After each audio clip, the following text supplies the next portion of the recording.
വ്യക്തിവൈരാഗ്യങ്ങൾ വളരുന്ന രൂപത്തിൽ ഇലക്ഷൻ പ്രചരണ വർക്കുകൾ ഉണ്ടാകരുത്. ഇലക്ഷനൊക്കെ 1-2 മാസം മാത്രമുള്ള ഒരു കാര്യമാണ്. അത് കഴിഞ്ഞാലും നമുക്കിവിടെ ജീവിക്കണം, സാഹോദര്യം നിലനിൽക്കണം. രാഷ്ട്രീയ സംഘടനകൾക്ക് അതീതമാണ് നമ്മുടെ സാഹോദര്യം. ഒരു നാടിന്റെ ഐക്യം എന്നുള്ളതാണ് ഏറ്റവും വലിയ കാര്യം. അതിന്റെ അപ്പുറം വേറൊന്നുമില്ല. സാമൂഹിക, സാമുദായിക, സാംസ്കാരിക തലങ്ങളിൽ ഒരു നാട് ഒരേ മനസ്സോടുകൂടി ഒരുമിച്ച് നിൽക്കലാണ് ഏറ്റവും അത്യന്താപേക്ഷിതമായിട്ടുള്ള കാര്യം. പ്രത്യേകിച്ച് മുസ്ലിം സമുദായം ഛിന്ന ഭിന്നമായിട്ട് ഇലക്ഷനോടുകൂടി മാറരുത്. അല്ലാഹുവിന്റെ ഹബീബ് പറഞ്ഞത് എന്താണ്? എപ്പോഴാണ് ഒരാൾ യഥാർത്ഥ മുസ്ലിം ആവുക? നിസ്കരിച്ചത് കൊണ്ട് മാത്രമാകുമോ? നോമ്പ് പിടിച്ചത് കൊണ്ട് മാത്രമാകുമോ? ഇല്ല. ലാ തുഅ്മിനൂ ഹത്താ തഹാബ്ബു, പരസ്പരം നിങ്ങൾ സ്നേഹിക്കുന്നത് വരെ.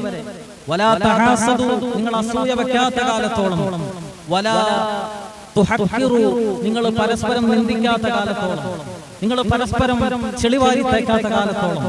നിങ്ങൾ പരസ്പരം താറടിച്ച് കാണിക്കാത്ത കാലത്തോളം.